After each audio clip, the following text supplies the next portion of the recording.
Querido, se você é novo aqui na nossa igreja, eu estou pregando uma série de mensagens intitulada Reconstrua a Sua Vida. 5 princípios bíblicos para uma vida melhor. Todo ano, final de ano, eu prego uma série de mensagens para estimular a nossa igreja para o ano seguinte. Como que a palavra de Deus pode nos ajudar, como que a palavra de Deus pode penetrar no nosso coração, nos fazer pessoas diferentes. Preguei uma série, alguns anos atrás, chamada Fechado para Balanço. O ano passado eu preguei uma outra série sobre princípios que você poderia aplicar na sua vida, para que o cristianismo fosse mais solidificado em você. E esse ano, esta série, que não deu para terminar em dezembro, nós vamos terminar agora, em janeiro, chamado Reconstrua a Sua Vida. Primeira mensagem da série foi sobre uma oração, chamada Oração da Serenidade. Porque nós precisamos saber, discernir bem claro, as coisas que nós podemos mudar na nossa vida. Muita gente passa a vida inteira lutando com aquilo que não pode mudar. Tem muita gente que passa a vida inteira... Vocês já viram, por exemplo, mulher que tem o cabelo mais encaracolado um pouquinho? Aí ela quer o cabelo liso, não é? Aí o que ela faz? Escova progressiva, japonesa, chinesa, russa, blindagem, blindagem. Você estica o fio e blinda ele para ele não voltar para o lugar. Aí ela vem para a igreja. Ela vem para a igreja com aquele cabelo que o vento toca assim de um lado para o outro. Mas enquanto ela está aqui, muda o tempo.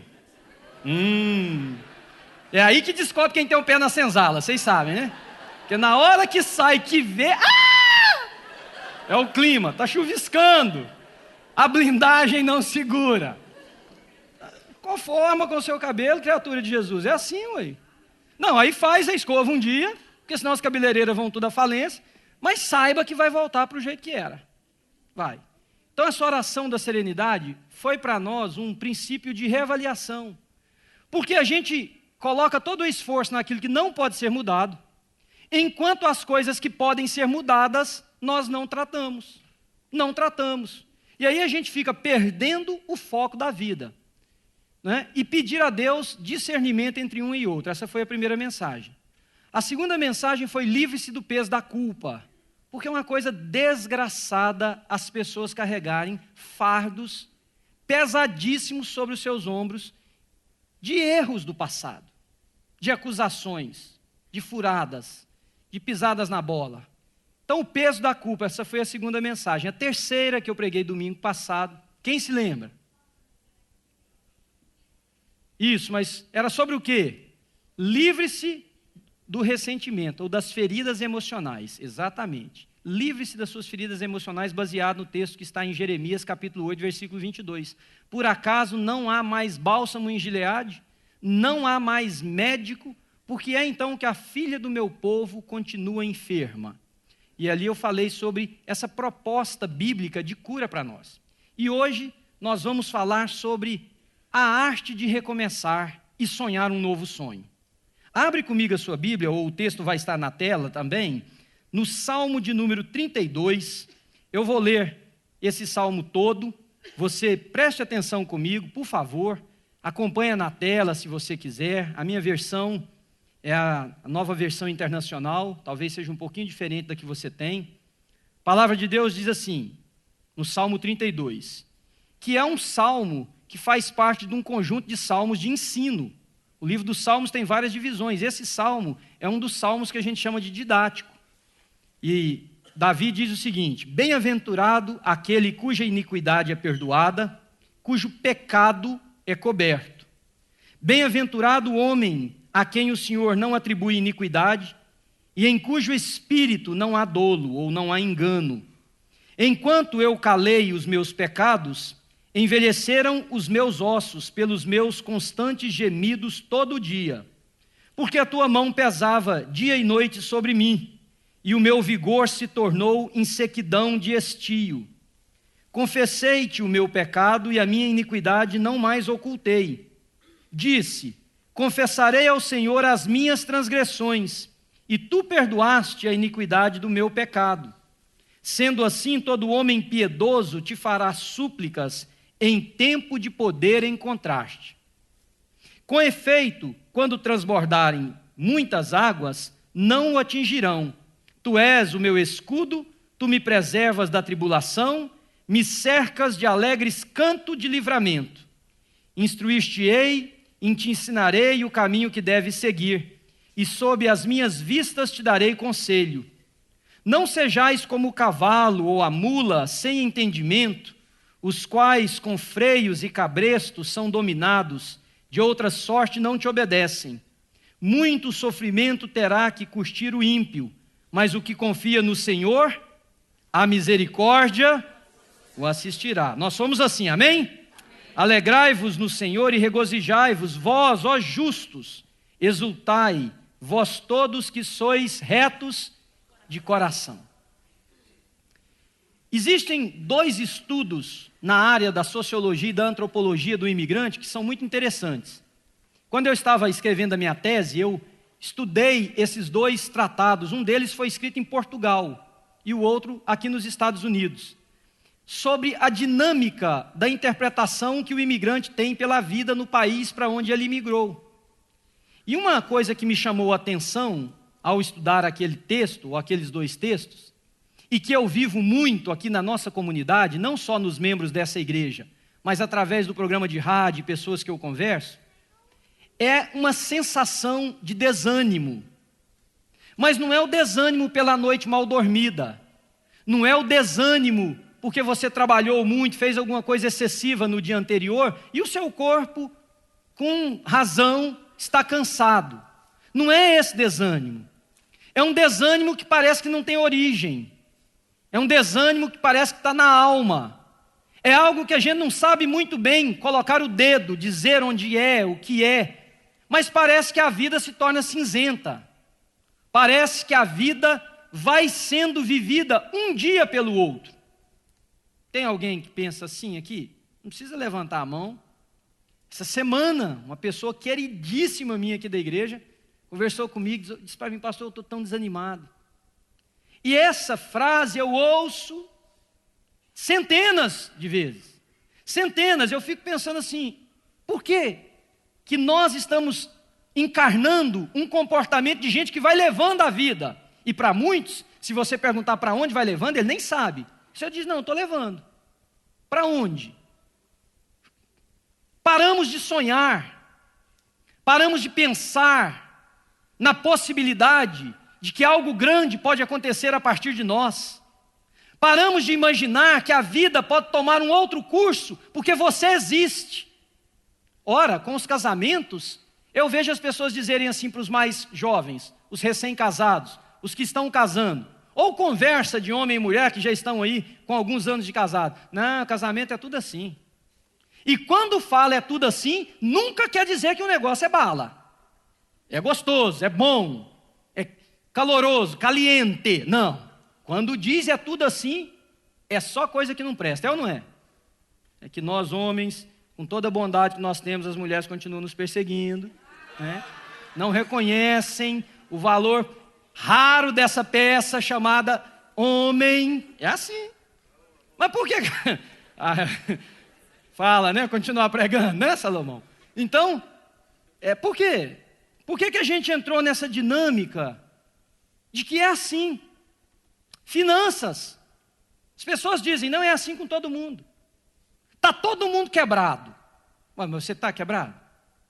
Não, mas está todo mundo quebrado. Parece não, é um inconsciente coletivo. Ninguém sabe questionar por quê, mas todos nós falamos e fazemos.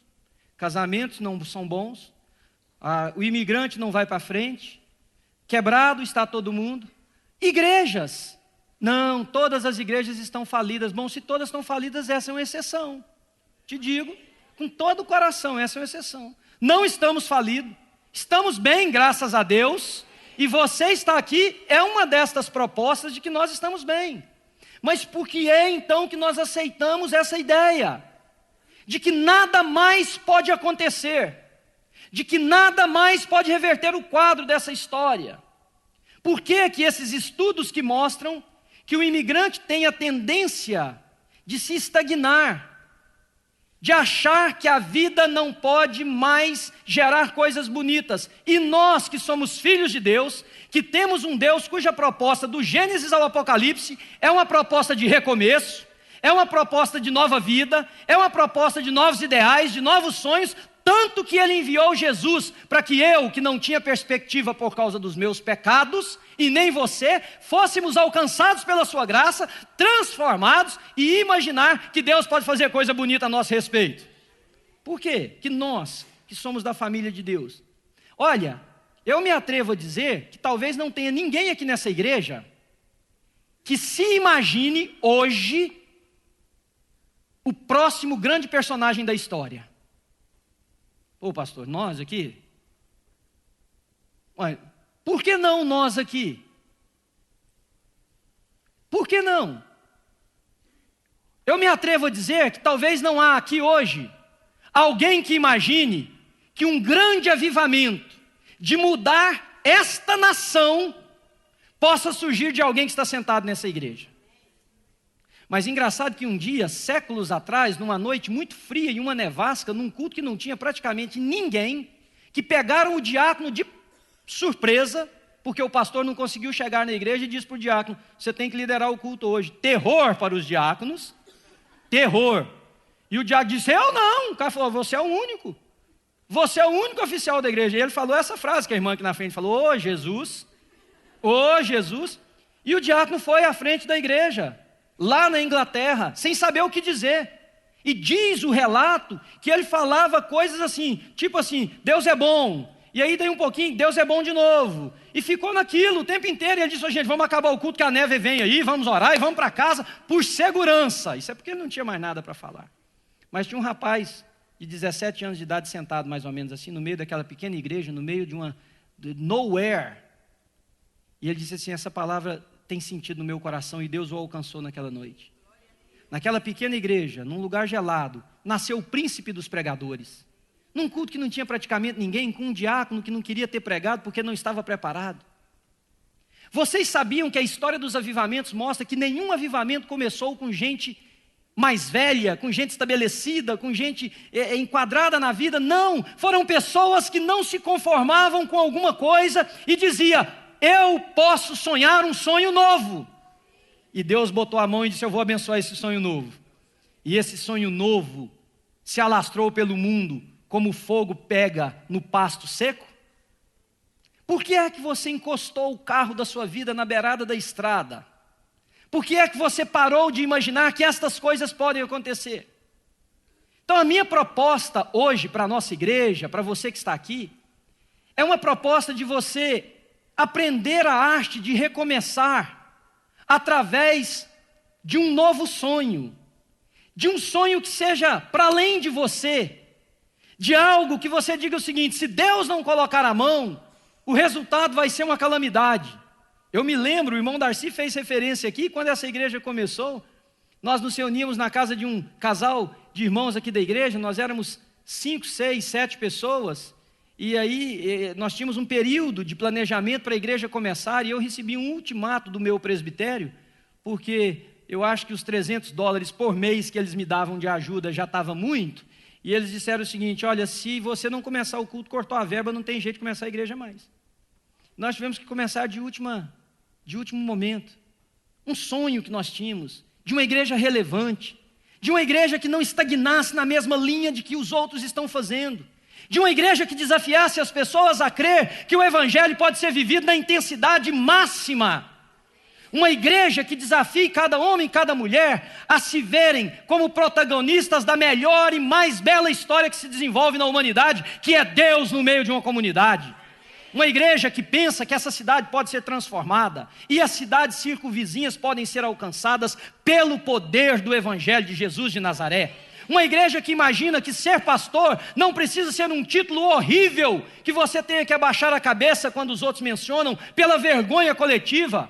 Uma igreja que imagina que membros de igreja possam ser homens e mulheres que só de outros olharem para eles queiram Jesus de Nazaré. E o sonho está aí realizado, para a honra e para a glória do Senhor Jesus.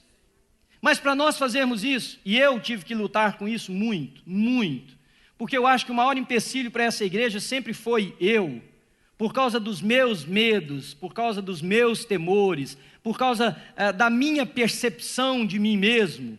E eu quero compartilhar com você parte da minha história, para que você, ao reconstruir a história da sua vida, você possa sair daqui hoje, repensando a sua vida e pensando na possibilidade de reescrever a sua história, sonhando um grande sonho, amém? Um sonho que Deus vai se alegrar. Para a gente fazer isso, primeira coisa que nós precisamos fazer, querido, todos nós precisamos nos livrar de uma coisa que persegue do mais jovem ao mais velho aqui nessa igreja hoje, que é o fantasma do fracasso. Por quê? Porque quem aqui não fracassou, levanta a mão. Quem aqui não amealhou desgastes na história da sua vida? Fracassos mesmo, deu errado, tiro saiu pela culatra. Falei o que não devia, fui onde não devia, projetei e não deu certo. A empresa não foi adiante. Casamento faliu. Perdi amigos. Estruturei coisas que desmoronaram como um castelo de cartas. Quem aqui não fez isso? E o problema do fracasso é que ele fica aqui, olha, andando, encostado, cochichando aos nossos ouvidos, nos lembrando 365 dias por ano de que a nossa Constituição é absolutamente miserável e que somos pó. Então está aqui, ó, falando, você não é capaz, você não dá, você não vai, você já tentou, você já foi, você já viu o resultado, vai tentar de novo? Bobão, babaca, não vai dar certo, você não faz amizade, ninguém te ama, ninguém te quer. Tem alguém aqui assim? Eu e você então, parceiros nessa estrada. A gente tem que se livrar desse fantasma, porque se você não conseguir se livrar dele, você jamais poderá reconstruir e reescrever a sua história, recomeçar algo e sonhar um grande sonho. Vou contar uma experiência, um testemunho da minha vida que eu acho que eu nunca contei nessa igreja. A Débora, nossa irmã Débora ali, o pai dela foi quem me ordenou, pastor Joel Ferreira, para ser um evangelista, muitos anos atrás. E nessa cerimônia aconteceu algo lindo. Primeiro, olha que tanto que Deus é bom. O pai dela teve esse momento tão importante na minha vida, hoje eu tenho o privilégio de cuidar da filha dele. Deus é bom, amém? Mas quando eu fui à frente, um senhor de idade, que estava sentado assim no banco da igreja, me chamou depois, falou, Manuel, aconteceu uma coisa tão curiosa aqui hoje à noite. E ele disse assim para mim, quando você saiu lá de trás e veio à frente, tinha um esqueleto andando atrás de você. Um esqueleto completinho, um ser humano, só um esqueleto, sem carne, sem pele, sem nervo, sem nada, um esqueleto. Cada passo que você dava, caía um osso desse esqueleto. E quando você se ajoelhou lá no altar, ele se desfez. E aí esse homem que nunca tinha me visto, falou assim, Deus te livrou de coisas do passado e te libertou para você servir o Senhor. Mal sabia aquele homem que eu havia vivido anos, e essa outra parte eu já contei aqui nessa igreja, atormentado. Queridos, eu saía do trabalho para ir para casa, era 15 minutos de carro, eu gastava 1 hora, porque eu ouvia voz dizendo, na esquina você morre. Naquela curva você bate o carro. Quantas vezes eu ia para o banco, rápido, eu estava chegando no banco, e eu ouvi uma voz que dizia assim, se você não voltar na sua casa, não fizer tal coisa, eu mato a sua mãe. E eu voltava. Eu chegava pingando suor, de novo. Eu vivi uma vida, se tem alguém que sabe o que é ser atormentado por uma voz demoníaca, vocês estão de frente dele. E se tem alguém que sabe o que é a renitência de Satanás, vocês também estão olhando para ele. Porque mesmo depois desse dia, eu tive que me posicionar centenas de vezes, ao ouvir novamente essa voz, que para mim é tão conhecida, e dizer, isso aí já acabou em nome de Jesus. Então eu quero dizer para você hoje, em nome de Jesus, que você pode se livrar desse fantasma. Pastor, eu fali lá no Brasil, cara, você quer que eu vou dar certo aqui? Não, eu não, Deus quer. Deus quer, todos nós falimos em alguma área, se não financeira, emocional, se não social, a financeira e emocional, social. Todos nós temos um tipo de falência. O problema não é o que nós tivemos. O problema é, diante da verdade bíblica, e eu li o Salmo 32 proposital, porque Davi havia falido, havia quebrado todos os preceitos, princípios, cobiçou uma mulher que não era dele, tomou a mulher do cara, engravidou a mulher, bolou um plano maquiavélico de matar o homem, mata o homem, tem uma desgraça instalada na sua vida, a guerra chega à sua casa, seus filhos se voltam contra ele, mas ele vem para Deus e diz: Senhor, eu quero recomeçar, eu quero reescrever a minha história e sonhar um novo sonho. E deste homem, desgraçadamente marcado pelo fantasma do fracasso, o nosso Senhor Jesus Cristo veio dessa linhagem.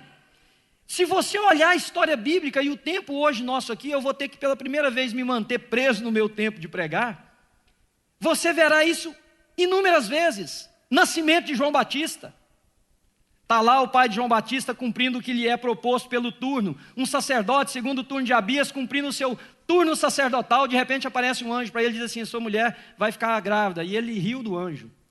Ele riu do anjo, é o que o texto original diz. Ele diz: não é possível isso acontecer. Aí era um anjo goiano, bruto, disse: ah, é? É? Então você vai ficar mudo até o dia do menino nascer. Você prender, bocão. E o cara ficou mudo, vocês se lembram da história. Ele só falou o dia que era para pôr o nome no menino. Aí, a história, né? Porque o cara entrou no lugar mais sagrado, sai mudo, o que a turma pensa? Pecado. E aí vai descobrir onde é que está a capa de Acã na vida do homem. Mas olha a história. Ele era um sacerdote, cumprindo o seu turno, que segundo os historiadores, talvez era uma vez durante a vida do cara. Um homem que era tido como desfavorecido, o cara é sacerdote. É esperado dele que ele tenha uma bênção de Deus. Todos os outros sacerdotes têm filhos e filhas, e vai ele com a mulher estéril. O cara vai cumprir o turno dele e os outros conversando nos corredores lá das sinagogas, do templo. Olha lá o cara, ó, sacerdote, quer ir servir a Deus, mas nem filho tem. O cara ia, a dor do coração. Uma mulher estéril, sem poder produzir filhos, que era a honra da mulher. A mulher daquela época nascia para ser esposa e mãe, nada mais. Daquele lugar, seco, estéril, frio, feio, ruim, nasce o precursor do nosso Senhor Jesus Cristo. O homem que anunciou e preparou o caminho do Senhor querido.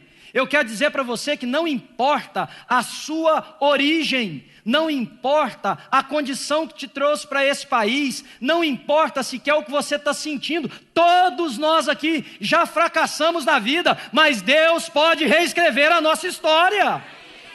E isso não é balela de pastor, é verdade bíblica. A Bíblia é um livro de recomeço, estando vós, Efésios capítulo 2, mortos. Ora, morto, se tem um trem que morto precisa de recomeço. Acabou, morri. Foi, era, babau, tchau. Estando vós mortos nos vossos delitos e pecados, Ele, Deus, nos deu vida juntamente com Cristo Jesus. Pois pela graça nós somos salvos, e isso não vem de nós, é um dom de Deus, amém? Recomece, livre-se desse fantasma do fracasso. Como? Você pode perguntar. Vou te ajudar com 3 afirmações aqui. Primeiro, redefina fracasso a partir de uma perspectiva positiva. Redefina fracasso a partir de uma conotação positiva, de uma perspectiva positiva. Porque todo mundo fala que fracasso é uma desgraça. E parece perigoso e contraditório eu sugerir a você que você faça isso. Redefina os seus fracassos não a partir do que a sociedade diz. Quando alguém disser o seguinte: você fracassou, você diz: não, eu tentei uma coisa que não deu certo, vou tentar de novo de forma diferente. Amém? O seu ministério aqui na igreja não está indo como os outros imaginavam que deveria, ou mesmo você, e alguém disser: seu ministério está fracassando, você diz: não, eu estou errando porque tem alguma coisa que eu ainda não percebi. Eu vou aprender, Deus vai me dar graça, eu estou aqui para servir a Deus e os filhos de Deus, o Espírito do Senhor vai me capacitar, vai me direcionar, e eu vou conseguir mudar isso aqui. Meus investimentos fracassaram? Bom, eu devo ter investido sem pensar. Eu não devo ter feito análise do que eu deveria ter colocado meu dinheiro, onde deveria, e todo investimento tem risco, eu apenas corri um risco e errei. Agora eu sei o que eu não devo mais fazer, amém? Então comece a redefinir fracasso a partir de uma perspectiva positiva. Veja, o apóstolo Paulo faz isso. Romanos capítulo 7, ele diz assim: não entendo o meu modo de agir, pois o bem que eu quero fazer, eu não faço, mas o mal que eu detesto, eu estou fazendo todo dia. Bom, fracasso. Eu não quero falar mal. Quem já se sentiu assim aqui? Poxa, eu tenho dia que eu converso com uma pessoa e falo: mano, para que você falou o que você falou? Aliás, quase todo dia. Para que você falou? Aí eu fico igual doido conversando comigo mesmo dentro do carro. Para que você falou? Não, mas eu falei porque... Tá. Mas você não devia ter falado. Pois é. Ou bipolar. Não, bipolar é você, sua mãe. Então por aí vai, né? Mas gente, se a gente não aprender a redefinir essa coisa... Por que eu errei?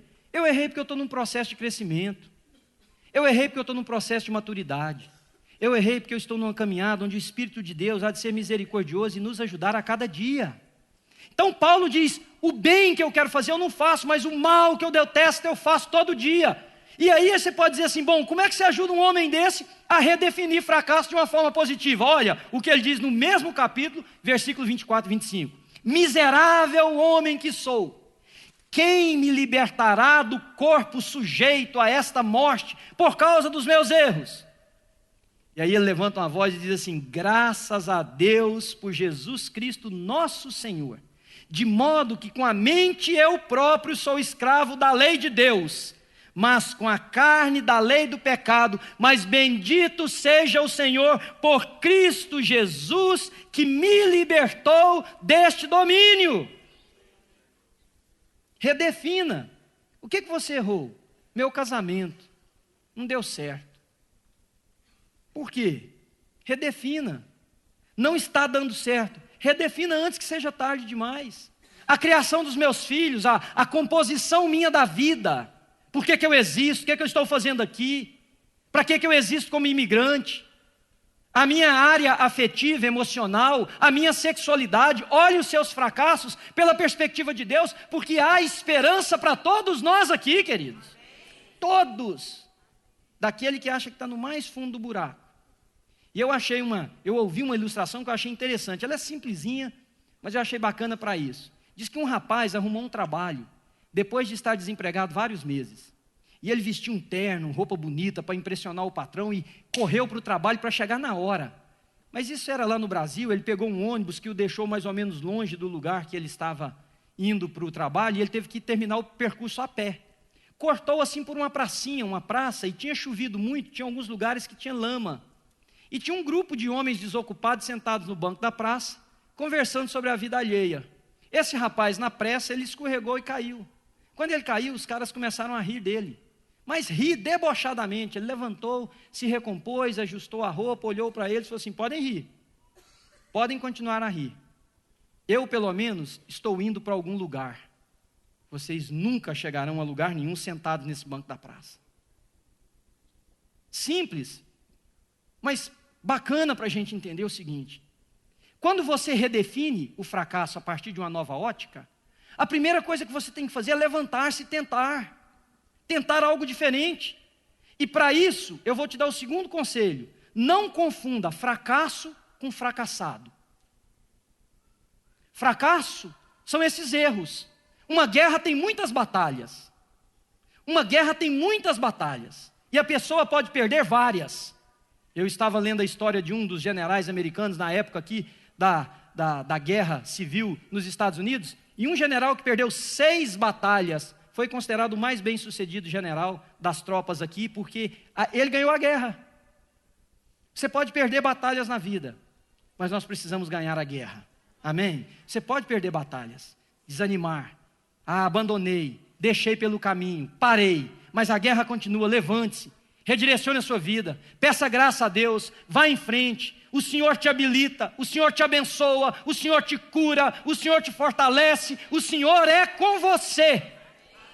E quando você imaginar que tudo está perdido, lembre-se de um texto de Isaías 43, eis que eu sou o Senhor, que te tomo pela minha mão direita e te ponho de pé, e te sustento, Porque pôr de pé, tá bom, a gente cai de novo. E te sustento com a minha destra fiel, a minha mão direita, porque a força geralmente está no braço direito, né? Deus está com a mão aqui, ó, queridos, nos segurando. Se você baquear, eu te sustento, eu te seguro, eu te ponho de pé. Então não confunda fracasso com fracassado.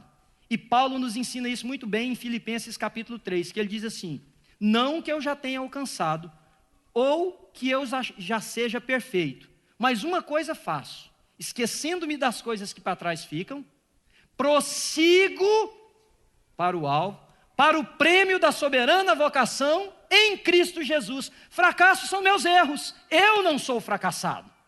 Eu posso errar 5.000 vezes, ter 5.000 fracassos, mas eu não sou fracassado, porque o Senhor diz que eu sou vitorioso. E mais tem importância o que o Senhor diz na minha vida do que qualquer projeção social. Bom, pastor, você não está forçando a Bíblia?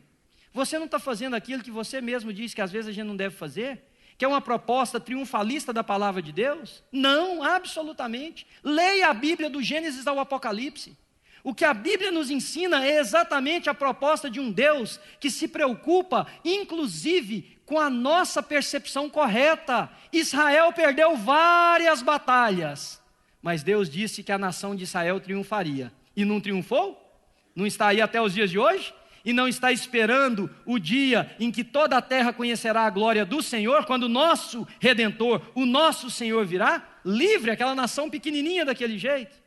Se você lembrar que lá em Joel, Deus diz assim para a nação de Israel: façam armas para vocês, olha, espadas das vossas relhas de arado, escudos das vossas podadeiras, e diga ao fraco, eu sou forte. Por quê? Porque o Senhor me fez assim. Triunfalismo é uma coisa, queridos. Verdade bíblica de que nós vamos vencer, essa é intocável. Essa é intocável. Haverá um dia em que, dada a ordem no céu, tocar das trombetas, os anjos do Senhor virão com o nosso Senhor, e Ele reunirá dos 4 cantos da terra aqueles que lhe pertencem. Quem são os vitoriosos? Aqueles que estarão com Ele na eternidade. Aqui a gente vai meio a reboque. É um tombo aqui, é um arranhão acolá, mas aqueles que aprenderem a recomeçar, um dia subirão no pódio da vitória com o nosso Senhor. Isso é para você. É a palavra de Deus para o seu coração. Você não precisa viver dessa maneira. Fracassar é errar. Projeto, relacionamento, investimento, ministério, proposta, casamentos, qualquer coisa. Fracassado é quando você deixa essa mentalidade entrar tanto em você, que você redefine você a partir dos seus erros. Eu sou um fracassado. Aí sim você é. Não, eu sou uma pessoa incoerente. Eu sou uma pessoa com dificuldade de, às vezes, achar o caminho correto, falar a palavra certa, colocar o meu dinheiro no lugar certo, mas eu não sou um fracassado. Eu não sou um fracassado. E em nome de Jesus, eu vencerei pela graça e pela bondade do Senhor. Sabe por quê? Não tem ninguém aqui que não tenha um dom que Deus deu. Deus investiu em mim e em você dons espirituais que Ele pode dar uma proporção enorme apenas se a gente tiver coragem de sonhar e de imaginar que pode. Eu já contei aqui nessa igreja, quando eu fazia o meu doutorado, teve uma classe que eu fiz que foi extremamente difícil para mim. Nós éramos somente 8 alunos na classe, eu era o único imigrante, e o professor era um cara do outro planeta, ele não levava livro na aula. E ele chegava, e a gente tinha uns 30, aí a gente empilhava os livros assim, aí ele falava assim, livro tal. Antes da gente pegar, ele falava assim, página tal, 3º parágrafo, fala isso, eu quero que vocês descrevam para mim. O cara sabia os livros de cor. E aí um dia ele mandou fazer uma tarefa e eu travei. Mas travei assim, de eu começar a chorar. E a classe muito pequena, ele me viu e ele chegou perto de mim e falou assim, Manuel, eu quero almoçar com você hoje. Porque a gente ficava lá em internato 15 dias na escola. Ele falou assim, eu quero almoçar com você hoje, nós fomos almoçar. Sentamos assim, ele era um senhor mais gordão assim, sentamos. Ele falou assim para mim, você sabe de onde eu sou? Eu falei, o senhor é da América, da América Central, qualquer lugar. Ele falou, sou do Equador. Sou equatoriano, ele disse. Ele virou para mim, apontou o dedo e falou assim, Manuel, qualquer um desses homens e mulheres aqui, o dia que eles receberem aquele diploma de doutor, Isso para eles é normal. Porque aconteceu comigo. Quando eu caminhei em Princeton para receber o meu diploma, um dos pós-doutorados que ele tem, saindo do Equador, de uma família de imigrantes, minha mãe criou eu e os meus 3 irmãos aqui em New Jersey. Eu não sei meu pai quem é.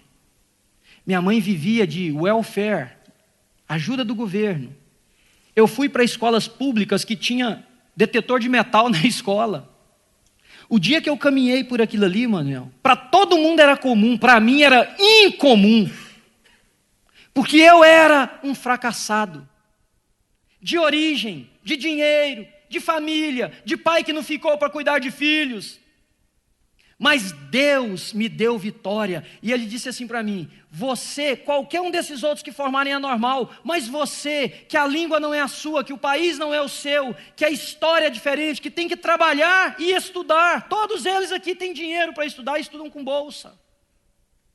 O dia que você caminhar, e você vai caminhar naquela linha para pegar o seu diploma, você verá que o fracassado se transformou em vitorioso. E foi o que me fez continuar. Meu vitiligo quase me branqueou tudo na época, mas me fez continuar. Então eu estou aqui para dizer para você que a sua história de vida pode mudar em Deus. E você pode sair daqui e sonhar um grande sonho hoje. Hoje, Vitor Hugo dizia o seguinte: o sonho é como uma utopia. Hoje ele é uma utopia, amanhã ele é uma realidade. E agora vocês imaginam a mão do poderoso nisso. Você vai sonhar, querido? Para com esse negócio, mata esse fantasma do fracasso, redefina fracasso a partir de outras prioridades, sabe? Não se veja um fracassado, nós temos amealhado fracassos, mas não somos fracassados. E eu termino dizendo para você uma das coisas mais claras na Bíblia e na história da humanidade. Os fracassos são oportunidades preciosíssimas para a gente aprender a fazer as coisas de um jeito melhor da próxima vez. Os fracassos são oportunidades espetaculares, maravilhosas, para a gente aprender a fazer as coisas de uma forma melhor, mais eficiente, na próxima vez. Porque o cara que fica fazendo a mesma coisa, errando do mesmo jeito, tenha paciência. A gente aprende com os erros, porque cada falha significa aprendizado. Um modelo não deu certo, nós vamos tentar outro. Não foi assim, nós vamos de outro jeito. Que falhou, nós vamos reajustar, levantar a cabeça com dignidade, com honra, sabendo que é Deus que confia e deposita em nós o Espírito dEle, de que aquilo que estamos fazendo para a honra e para a glória do Senhor, e que terá desdobramentos eternos. Amém? Eu creio que, como eu, pastor Ronaldo talvez possa dizer a mesma coisa, todos nós já pregamos um dia que você desce do púlpito e fala assim: meu Deus, o que é que eu fiz? Já aconteceu, Ronaldo, com você? Como é que eu dei conta de pregar uma porcaria dessa? Porque pelo menos a gente só lesse a Bíblia, mas a gente inventa de falar. E aí erra. Nossa, eu não presto para esse negócio. Quantas vezes eu já falei isso para mim? Aí eu paro, digo: Manuel, tá certo, você não é lá dos melhores. Mas rapaz, se Deus te chamou, quem vai capacitar é Ele. Aprende, o que você errou? Tenta consertar. Olha de forma diferente. Vamos para diante. Mas tem muitos de vocês aqui que não estão fazendo isso, estão parados na vida, na encruzilhada da vida. E eu tenho 2 minutos, 3, eu preciso te desafiar.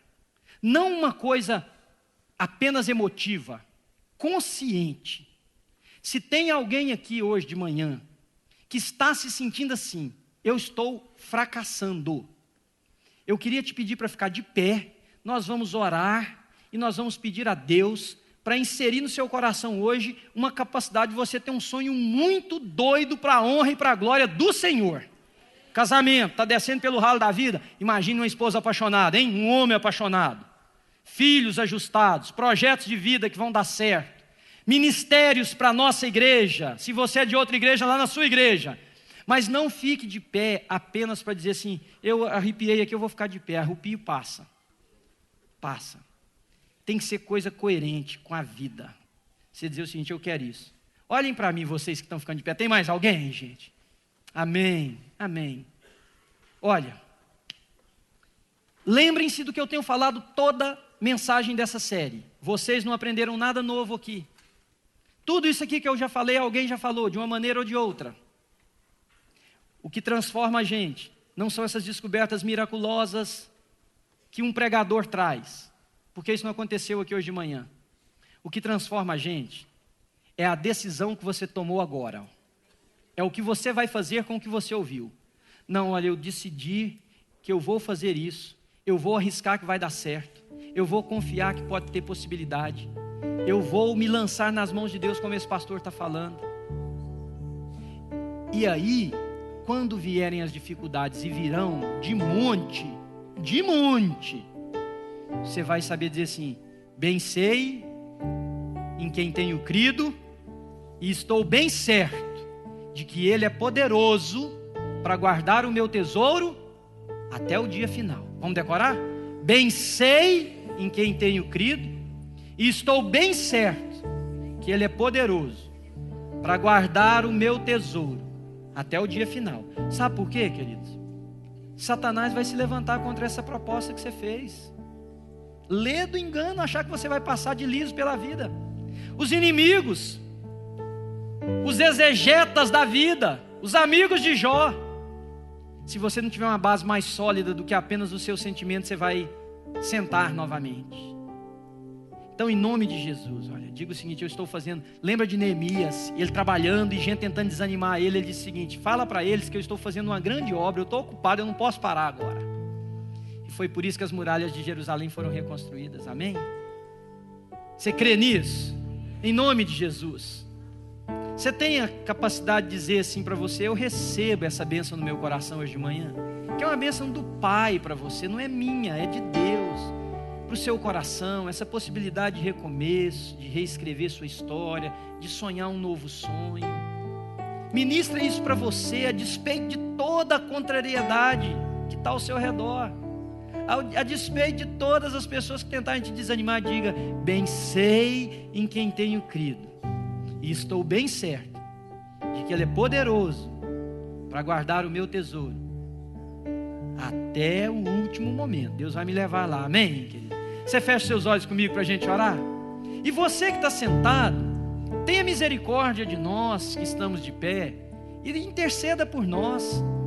Peça a Deus, para Deus fazer algo na nossa vida, na vida daqueles que se colocaram de pé. Seja um intercessor agora, levante um clamor, fala: Senhor, essas pessoas que estão de pé, em nome de Jesus, cada um deles uma história, cada um deles um projeto, cada um deles um conjunto de dores, de tristezas, que os fizeram ficar de pé agora, Senhor, cada um deles.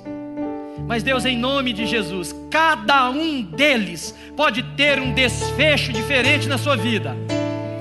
Cada um deles pode ter uma nova história, porque Jesus veio para que nós tivéssemos uma nova história. Eis que o Filho de Deus veio para desfazer as ciladas de Satanás, nos dar vida e vida abundante. Senhor, seja misericordioso com esses irmãos e irmãs que estão de pé, que olham para suas vidas hoje, Senhor, e talvez alguns deles se sentindo absolutamente fracassados. Deus, retire esse fantasma e que seja o Espírito do Senhor a cochichar no coração de cada um, no ouvido de cada um, os sonhos, os projetos, os planos que o Senhor tem para a vida de cada um deles. Em nome de Jesus, encoraja, Senhor, fortalece, derrama uma coisa que vem do céu agora sobre a cabeça e o coração desses irmãos. Enche-os de graça, de sonhos, de projetos, de coisas lindas na sua vida. E, Senhor, que essa manhã tenha produzido gente transformada, em nome de Jesus, em nome de Jesus, para o louvor e a glória do nome do Senhor. Pai, nós queremos orar e pedir ao Senhor uma bênção especial nessa manhã, pela vida do Hélio e da Ronilda, pelo aniversário de casamento deles, 24 anos de caminhada juntos. Pedimos que o Senhor os abençoe, que o Senhor ponha a mão sobre eles, faça do Hélio um bom marido, Senhor, da Ronilda uma boa esposa, segundo a palavra do Senhor, gente que caminhe na luz e que glorifique o nome de Jesus Cristo. Abençoa a sua casa, abençoa a Laís, que o nome do Senhor seja glorificado ali. Senhor, oramos pelos enfermos e pedimos uma interferência do Senhor sobre a vida da Abigail, sobre a vida da Ana, sobre a vida dos irmãos e irmãs que estão passando por um momento de lutas. Nós já declaramos que o Senhor há de trazê-los à recuperação total, para a honra e para a glória do Teu nome, Senhor. Pai, obrigado pela vida do pastor Ronaldo, a sua esposa, dos irmãos ali da comunidade da graça, dessa igreja tão preciosa para nós. Abençoa-os na continuidade do projeto deles aqui nesse país, em nome de Jesus. E os filhos de Deus digam amém. Amém. Gente, se coloca de pé todos. Nós vamos encerrar com uma canção, né, Ronaldo? Mas nós vamos fazer o seguinte, olha, eu queria ministrar a bênção do Senhor sobre você, mas você não sai. Nós vamos terminar o nosso cântico, porque até dá tempo deles terminarem de queimar o CD e ter pronto para você lá. O material do pastor Ronaldo está ali atrás também. Mas nós vamos fazer o seguinte, olha, quando eu estiver abençoando vocês, a reforma protestante do século XVI tinha, entre outras ênfases, uma coisa chamada o sacerdócio universal de todo filho de Deus. Eu queria que você me ajudasse a abençoar alguém. Pastor, Bom, se Jesus está em você, então você pode abençoar, porque o abençoador é Ele, não é você. Se você tiver intimidade, você pega na mão da pessoa. Se for mais íntimo ainda, dá um abraço. Se não tiver, fica só perto. Diz assim: Senhor, abençoa esse irmão aqui do meu lado direito, do meu lado esquerdo. Essa bênção é a bênção que Deus ordenou sobre a nação de Israel, amém, queridos? Diz assim: irmãos queridos, que o Senhor te abençoe e te guarde, que o Senhor sobre nós levante o seu rosto, Ele tenha misericórdia de nós, que o Senhor sobre todos nós levante a sua face e nos dê shalom, paz, paz que excede todo entendimento, e que guardará as nossas mentes e corações em Cristo Jesus, não somente hoje, mas por todos os dias das nossas vidas, pois bem sabemos em quem temos crido, e estamos certos que Ele é poderoso para guardar o nosso tesouro até o dia final. Em nome de Jesus, amém. Vamos